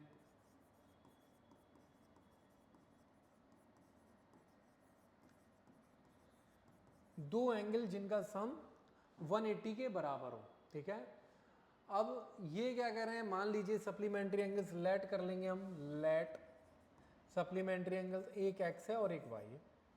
अब हमें ये तो पता है डेफिनेशन से कि दोनों एंगल्स का सम कितना होगा 180, तो ये इक्वेशन 1 बन गई। सप्लीमेंट्री एंगल्स का सम 180 के बराबर होता है, इक्वल टू 180 डिग्री। आगे क्या बोला गया है कि जो लार्जर जो एंगल है, लेट सपोज हमने x को बढ़ा लिया है, x जो है वो y से बड़ा है, वो स्मॉलर से 18 डिग्री ज़्यादा है, तो सेकंड कंडीशन क्या होगी, x is equal to y plus 18। ये आपकी इक्वेशन नंबर 2 है।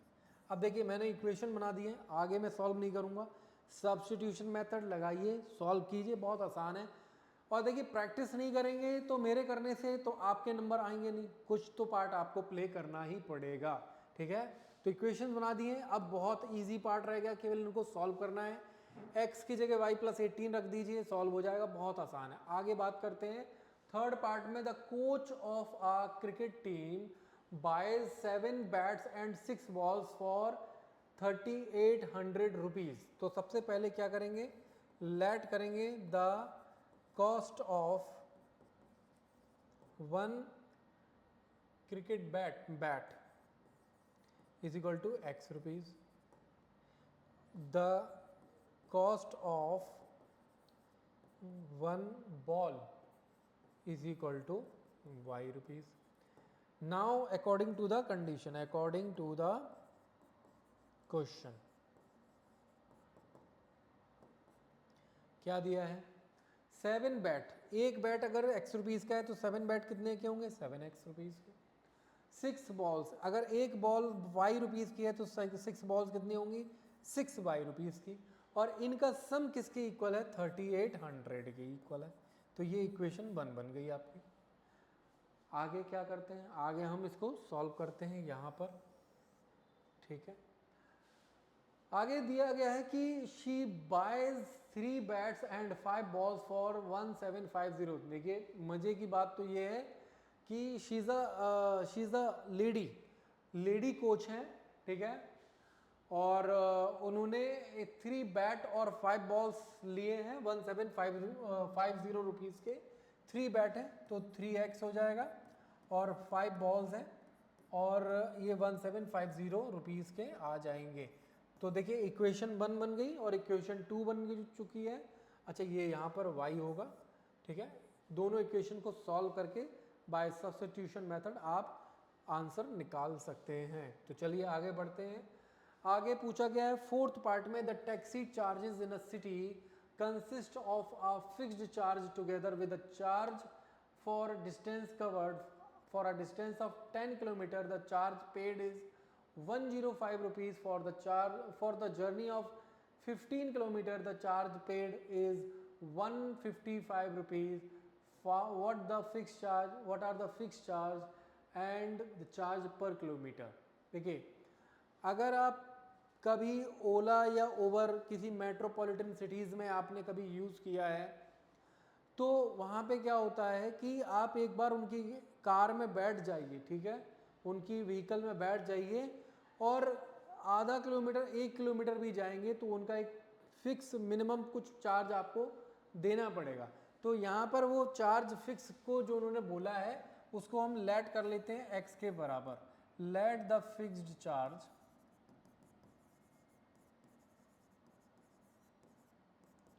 x रुपीज़, और क्या दिया है दूसरा, the charge per kilometre, the charge per kilometre is equal to y rupees. अब ये क्या कह रहे हैं, जब वो 10 किलोमीटर फॉर 10 किलोमीटर जब वो 10 किलोमीटर जा रहे हैं तो उनको x रुपीज़ तो पे करना ही है, क्योंकि फिक्स चार्ज है वो तो पे करना ही करना है, और साथ ही साथ हर किलोमीटर पे उसको y रुपीज़ पे करना है। तो अगर 10 किलोमीटर जाएगा तो इसका मतलब 1 किलोमीटर पे अगर y रुपीज़ था तो 10 किलोमीटर पे कितना होगा, 10y रुपीज़ होगा। तो कंडीशन क्या बनेगी, x रुपीज़ फिक्स चार्ज है ना, ये तो पे करना ही करना है, साथ ही साथ 10y रुपीज़ भी पे करना है, क्योंकि हर 1 किलोमीटर बाई y रुपीज़ आपको पे करना था। 10 किलोमीटर्स गए तो 10y रुपीज़ पे करना है, और इन दोनों का सम कितना दिया है, 105 रुपीज़। ये आपकी इक्वेशन नंबर 1 बन गई है।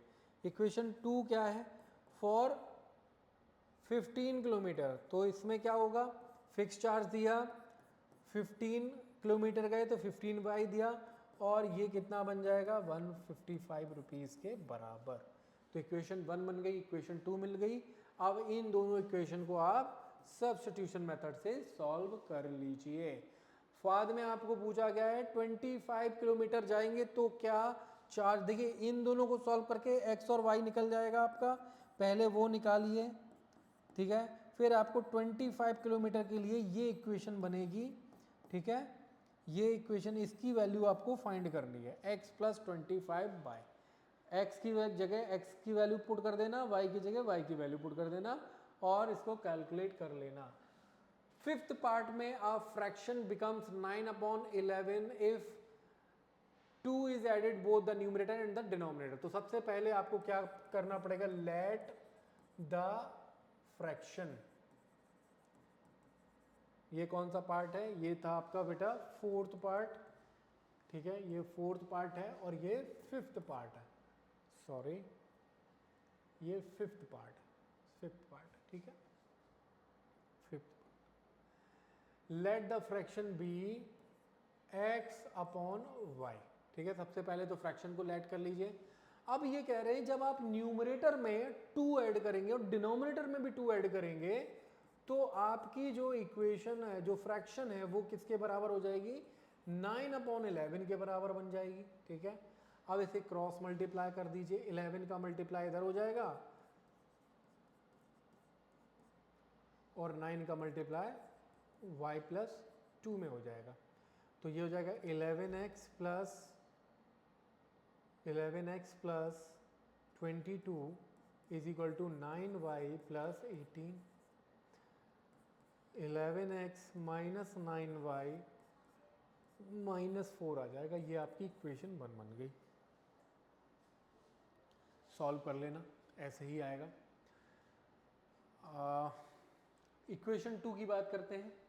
If 3 is added both the numerator and the denominator it becomes 5/6। ये कह रहे हैं अगर न्यूमरेटर में 3 ऐड करें, y में डिनोमिनेटर में भी 3 ऐड करें तो आपकी फ्रैक्शन 5/6 के बराबर बन जाएगी। 6 का क्रॉस मल्टीप्लाई होगा तो 6x प्लस 18 और ये 5y प्लस 15, तो ये आ जाएगा 6x minus 5y is equal to -3। ये आपकी इक्वेशन 2 बन गई है। अब आपको इक्वेशंस बना दी गई हैं, इनको आप अपने दिमाग से, माइंड को यूज़ करके, सब्स्टिट्यूशन मेथड को फॉलो करके फाइंड आउट कर सकते हैं इनकी वैल्यू, ठीक है। तो अब आगे बढ़ते हैं। अच्छा, तो यहाँ पर हमने सब्स्टिट्यूशन मेथड से लीनियर इक्वेशंस को सॉल्व करना सीख लिया है। अब हमारा आखिरी मेथड रह गया है, दैट इज एलिमिनेशन मेथड, और ये मेरा मनपसंद है, ये मेरा फेवरेट है।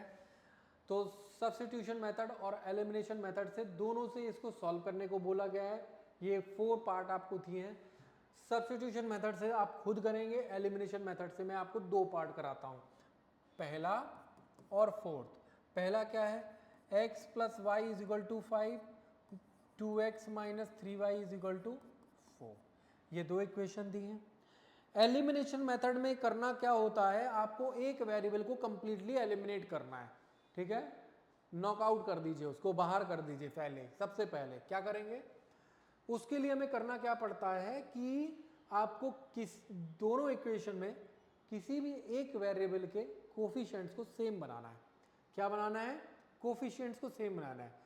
तो यहां पर देखिए 3y है और वो भी माइनस का है, और अगर हम पहली इक्वेशन में 3 का मल्टीप्लाई कर दें तो हमें क्या मिलेगा, चलिए देखते हैं क्या मिलेगा। 3x और plus 3y is equal to 15। ये इक्वेशन 2 थी और ये इक्वेशन हमारी 1 ही है, ठीक है। हमने केवल इक्वेशन 1 में 3 का मल्टीप्लाई किया है और उससे हमको ये इक्वेशन मिल गई है। अब हम क्या करेंगे, अब हम दोनों इक्वेशन को, इक्वेशन 2 और इक्वेशन 1 को सबट्रैक्ट कर देंगे। तो अगर नीचे वाले 3x का साइन प्लस का है तो अब वो माइनस का कंसीडर किया जाएगा, ये भी प्लस का है तो अब ये भी माइनस का कंसीडर किया जाएगा, और ये 15 भी माइनस का कंसीडर किया जाएगा। नीचे जो भी इक्वेशन लिखी है उसके साइन रिवर्स हो जाते हैं। अगर इनमें से कोई माइनस का होता तो वो बाद में प्लस का कंसिडर किया जाता। अब देखिए प्लस टू एक्स और माइनस 3x होता है माइनस एक्स। ये देखिए, अच्छा ये ऑलरेडी एक माइनस एक प्लस का था, सॉरी ये गलती होगी, दोबारा से इसको करेक्ट कर लेते हैं, ठीक है। हमें साइन बदलने की ज़रूरत नहीं थी, क्यों नहीं थी? क्योंकि बेटा ऑलरेडी आपको फर्स्ट इक्वेशन में 3y माइनस का है और नीचे वाली इक्वेशन में 3y प्लस का है।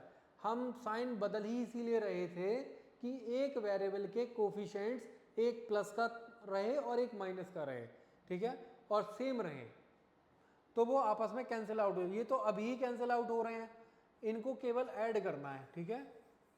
इक्वेशन 1 प्लस इक्वेशन 2 करेंगे, ठीक है। क्यों करेंगे प्लस करने से? क्योंकि इनके साइन ऑलरेडी पहले से ही एक माइनस का है एक पॉजिटिव है। अब 2x प्लस 3x हो गया आपका 5x और यहाँ पे 15 प्लस 4 हो गया आपका 19, तो x कितना आ जाएगा 19/5। तो आपने ये x निकाल लिया। अब आपको y निकालना है, तो किसी भी एक इक्वेशन में आप x की वैल्यू पुट कर दीजिए।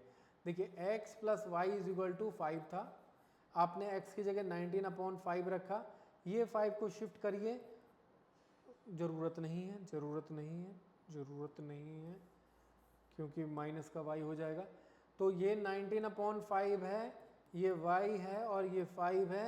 ये 19/y को उस तरफ भेज देंगे, ट्रांसपोज कर देंगे, राइट साइड जाकर माइनस का हो जाएगा। एलसीएम लेंगे तो 5 आ जाएगा, एलसीएम 5 एलसीएम आ जाएगा। 25 माइनस 19 होगा तो ये 6/5 आ जाएगा आपका y कितना आ जाएगा 6/5 और x कितना आया था 19/। देखिए एलिमिनेशन मेथड बहुत आसान है, बहुत ही आसान है, क्योंकि हो सकता है फर्स्ट टाइम हो तो 2-4 क्वेश्चन और कीजिए, आपको बढ़िया आप एक्सपर्ट हो जाएंगे इसमें, कोई डिफिकल्ट नहीं लगेगा, ठीक है। क्वेश्चन नंबर 4th पार्ट एक बार हम करते हैं। जैसे जितना आप प्रैक्टिस करेंगे आपके लिए चीज़ें आसान होती चली जाएंगी, ठीक है। घबराने वाली कोई बात नहीं है, बिल्कुल आसान है, ठीक है। ये क्वेश्चन 1 है। सबसे पहले हम क्या करेंगे, एलसीएम लेकर इसको डिनोमिनेटर को हटाएंगे, ठीक है। तो ये हमने बनाया 3x plus 4y is equal to -1, 3x plus 4y is equal to 4y is equal to -6। ये आपकी इक्वेशन 1 हो गई। इक्वेशन 2 यहाँ बना लेते हैं। अच्छा, x minus y/3 is equal to 3, LCM लिया 3x minus y is equal to 3x minus y is equal to 9। ये इक्वेशन 2 हो गई। अब क्या करेंगे, अब देखिए ऑलरेडी इसमें भी 3x है, इसमें भी 3x है, तो आपको कुछ अलग से मल्टीप्लाई करने की ज़रूरत ही नहीं है। केवल आप क्या करेंगे, इक्वेशन 1 माइनस इक्वेशन 2 कर देंगे, ठीक है। क्यों करेंगे माइनस? देखिए दोनों के साइन प्लस के हैं, ये भी प्लस का ये भी प्लस का है, और हमको साइन दोनों के रिवर्स चाहिए, एक प्लस का एक माइनस का, इसलिए माइनस कर रहे हैं। यहाँ क्यों प्लस किया था, यहाँ ऐड क्यों किया था? ऑलरेडी आपको एक माइनस का और एक प्लस का मिल गया था और वो आपस में कैंसिल आउट हो सकते थे। तो देखिए इसका साइन प्लस का है अभी, तो ये माइनस का हो जाएगा, ये माइनस का है तो ये पॉजिटिव हो जाएगा, ये प्लस का है तो ये माइनस हो जाएगा। ये देखिए प्लस का 3x और ये माइनस का 3x आपस में कैंसिल आउट हो गए। ये प्लस का 4y और अब ये प्लस का y है, तो आपस में सॉल्व होकर ये प्लस के 5y आ जाएगा। -6 माइनस 9 -15 आ जाएगा। तो यहाँ से हमें मिल गया -3। -3 मिल गया है, तो अब हम क्या करेंगे, यहाँ 3y की जगह हम -3 रख देंगे। 3x minus 3 is equal to 9, 3x plus 3 is equal to 9, 3x is equal to 9 minus 3, x is equal to 6/3 is equal to 2। तो ये आपका आंसर आ गया, x और y दोनों की वैल्यूज़ आ चुकी, ठीक है। चलो तो इस तरीके से आप एलिमिनेशन मेथड से क्वेश्चंस को सॉल्व कर सकते हैं। आगे आपको वर्ड प्रॉब्लम्स दी हैं एलिमिनेशन मेथड पे, तो हम एलिमिनेशन मेथड्स की प्रॉब्लम्स को मैं आपको इक्वेशन बना दूंगा और आप उन इक्वेशंस को घर पे सॉल्व करेंगे, प्रैक्टिस करेंगे जम के। जितना ज़्यादा आप प्रैक्टिस करेंगे उतना ज़्यादा आपको एग्ज़ाम में मार्क्स आएगा, क्योंकि इसमें आपको एक्सपर्ट होना। और एक और मेन चीज़ आपको बता दूं, ये चैप्टर का वेटेज बहुत है ज़्यादा, कम से कम 10-12 नंबर का ये आने वाला है, ठीक है। तो इसे आप ज़रूर से सॉल्व करें, समझ के करें और प्रैक्टिस जरूर करें, ठीक है। पहला क्या है, if we add 1 to the numerator and subtract 1 from the denominator. तो सबसे पहले फ्रैक्शन लेट करेंगे, let fraction be x upon y. कौन सा पार्ट कर रहे हैं हम, पहला पार्ट कर रहे हैं, ठीक है। अब ऐड करना है न्यूमरेटर में और सब्ट्रैक्ट करना है, ऐड करना है न्यूमरेटर में, सब्ट्रैक्ट करना है डिनोमिनेटर से, वो भी कितना 1। तो आपकी फ्रैक्शन बन जाएगी 1 के बराबर। क्रॉस, अब हम क्रॉस मल्टीप्लाई करेंगे तो ये रहेगा, ये हो जाएगा, तो x माइनस वाई और ये -2 के बराबर हो जाएगा। इक्वेशन 1 बन गई। चलिए आगे क्या दिया है, it becomes 1/2 if we only add 1 to the denominator. तो न्यूमरेटर में कुछ नहीं कर रहे हैं, केवल डिनोमिनेटर में कर रहे हैं। तो x को ऐसा ही रहने दो, डिनोमिनेटर में क्या ऐड कर रहे हैं, यस ऐड कर रहे हैं 1। तो ये किसके बराबर हो जाएगी, 1/2 के बराबर हो जाएगी। अब इसको हम थोड़ा सा सॉल्व करेंगे, ठीक है। इसको थोड़ा यहाँ शिफ्ट कर देते हैं और इसे हम, सॉरी,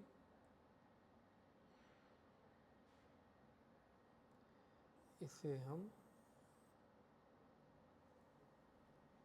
यहाँ लेकर आ जाते हैं, ठीक है। अब 2 का मल्टीप्लाई हो जाएगा 2x और ये हो जाएगा y प्लस 1।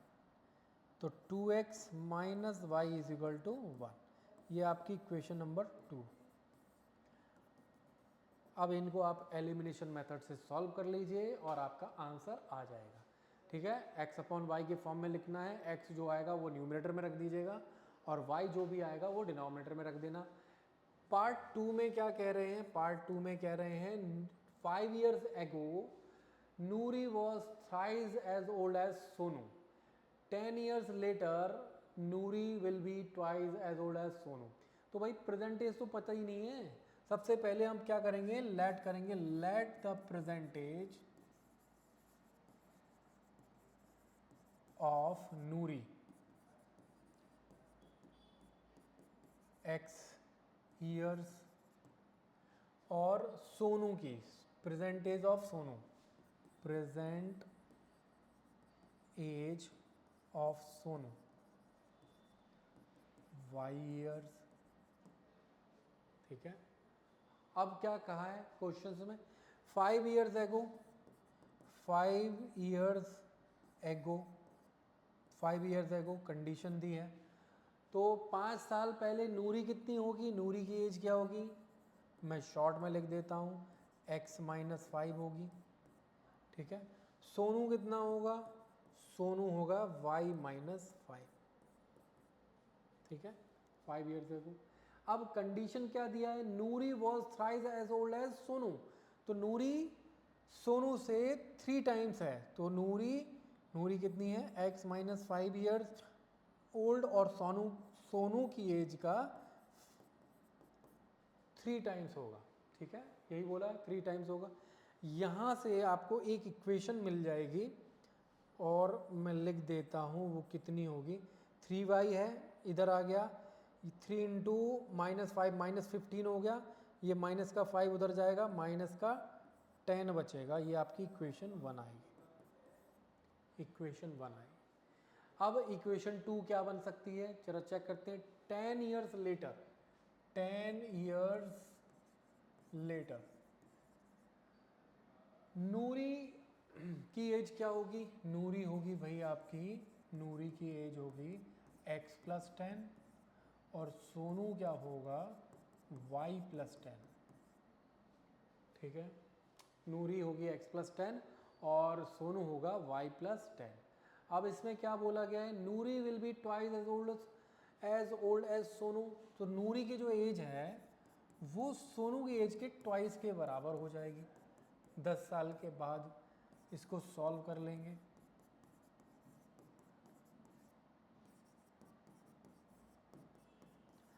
ये आपकी इक्वेशन 2 बनेगी और आप इन दोनों इक्वेशंस को सॉल्व करेंगे और इनसे आपको x की वैल्यू जो आएगी वो नूरी की एज होगी और y की जो वैल्यू आएगी वो सोनू की एज होगी। और आपको मेथड यूज करना है एलिमिनेशन मेथड। ठीक है, अब थर्ड पार्ट में क्या बोल रहे हैं, the sum of the digits of 2 digit number is 9। 2 digit number का सम है 9, डिजिट्स का सम है। ठीक है, तो इस क्वेश्चंस को हमको अलग से करना पड़ेगा। मैं इक्वेशन बनवा देता हूँ। ठीक है, थर्ड पार्ट की, let the digits of 2 digit number be x and y। ठीक है, पहली डिजिट x है और दूसरी डिजिट y है और नंबर क्या होगा,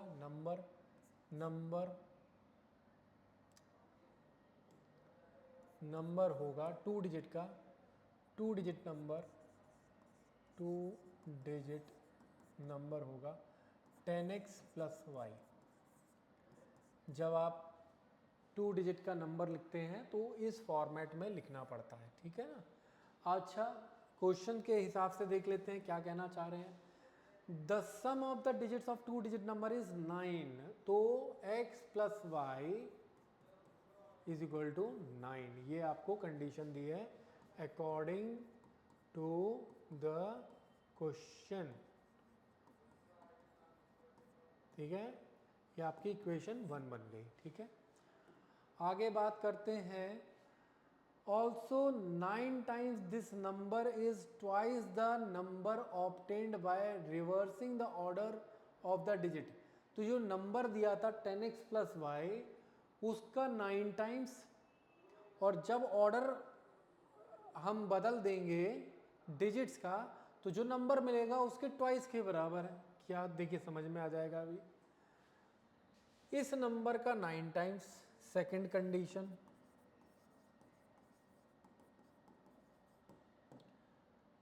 nine times of original number,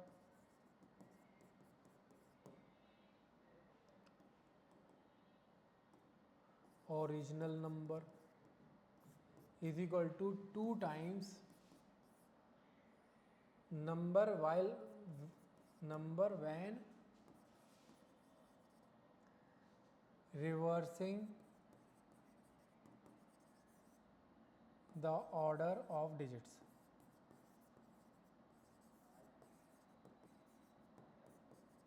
मैंने पूरी कंडीशन ही लिख दी। ठीक है, अगर रिवर्स कर दें ऑर्डर तो नंबर क्या मिलेगा हमको after reversing the order,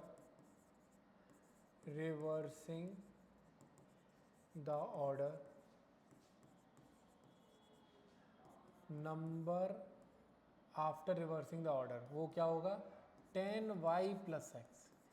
reversing order का मतलब ये होता है कि x की जगह y आ जाएगा, y की जगह x आ जाएगा, दोनों एक दूसरे की जगह को अदला बदली कर लेंगे। ठीक है, तो ये हमें मिलेगा आफ्टर रिवर्सिंग द ऑर्डर, ये नया नंबर मिलेगा और वो हमें यहाँ रखना है। ठीक है, ये वाला नंबर यहाँ रखना है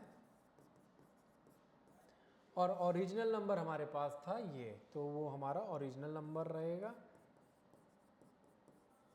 और इनको सॉल्व करके हमको एक और इक्वेशन मिल जाएगी और पहली इक्वेशन तो हमारी बनी हुई थी यहाँ पर। ठीक है, इसको हम सॉल्व करेंगे। ये 90x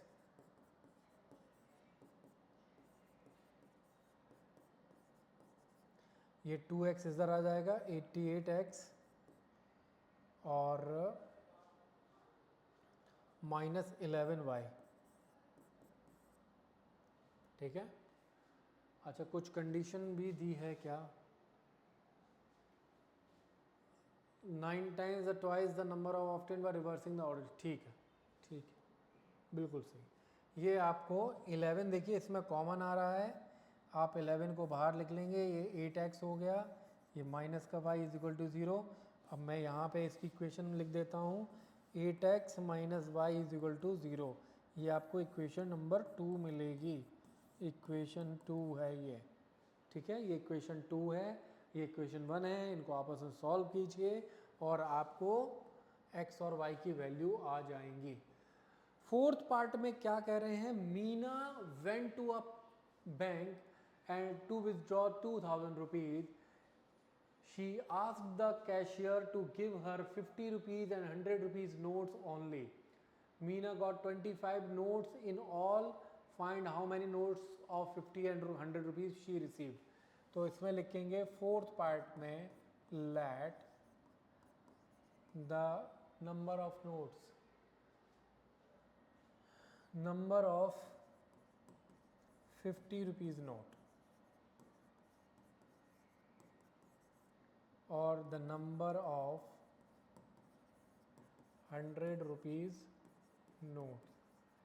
तो बैंक कैशियर ने मीना को 50 रुपीज़ के एक्स नोट दिए और 100 रुपीज़ के वाई नोट दिए। तो और ये क्या बताया, मीना गॉट 25 नोट्स। तो उसको टोटल कितने नोट्स हैं उसके पास, दोनों का सम 25। ये इक्वेशन 1 है आपके पास। आगे बात करते हैं। अच्छा, टोटल उसके पास 2000 रुपीज़ हैं, ठीक है। तो अगर उसको एक्स रुपीज़ 50 रुपीज़ के मिले हैं तो 50 रुपीज़ की टोटल वैल्यू क्या हो जाएगी, 50 इंटू एक्स। एक नोट 50 रुपये का है, x note 50 into x rupees के होंगे। और इसी तरह से हम 100 रुपीज़ नोट की भी वैल्यू निकाल सकते हैं, वो आएगा 100y। और इन 50 रुपीज़ नोट और 100 रुपीज़ नोट दोनों का सम करके जो वैल्यू मिल रही है वो कितना है, 2000 के बराबर है। तो हमको मिल जाएगी इक्वेशन। अच्छा, 50 कॉमन आ रहा है तो x plus 2y is equal to 2000। 50 यहाँ से इसमें डिवाइड में चला जाएगा, एक जीरो से ये गई, ये आ जाएगा 40। तो आपके पास यहाँ पे आ जाएगी x plus 20y is equal to 40। ये आपके पास इक्वेशन 2 है। इक्वेशन 1 और इक्वेशन 2 को आपस में सॉल्व करके आप आंसर निकाल सकते हैं, ठीक है। लास्ट पार्ट है शायद ये एक्सरसाइज का, हाँ जी बिल्कुल लास्ट पार्ट है। A lending library has fixed charge for the first 3 days and an additional charge for each day thereafter. Sarita paid 27 rupees for a book kept for 7 days। Sarita ने क्या किया, 7 दिन के लिए बुक लिया है, तो स्टार्टिंग के 3 दिन के लिए उसको एक फिक्स चार्ज देना पड़ेगा। लेस्ट वो फिक्स चार्ज जो है x रुपीज़ है। तो हम क्या लिखेंगे, हम लिखते हैं late the fixed charge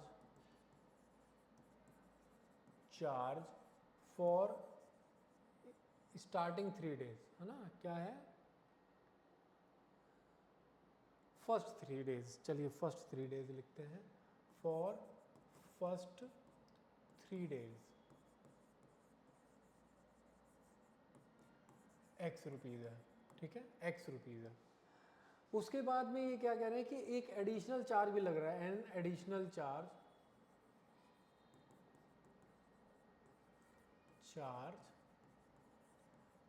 is equal to y rupees for 7 days, for 7 days। Condition क्या बनेगी, देखिए स्टार्टिंग के 3 days के लिए तो उसको x रुपीज़ ही देने हैं। तो हम क्या लिखते हैं, 7 days को हमने लिख दिया 3 days प्लस 4 days। और कितने रुपीज़ दिए हैं उसने, 27 रुपीज़ दिए हैं।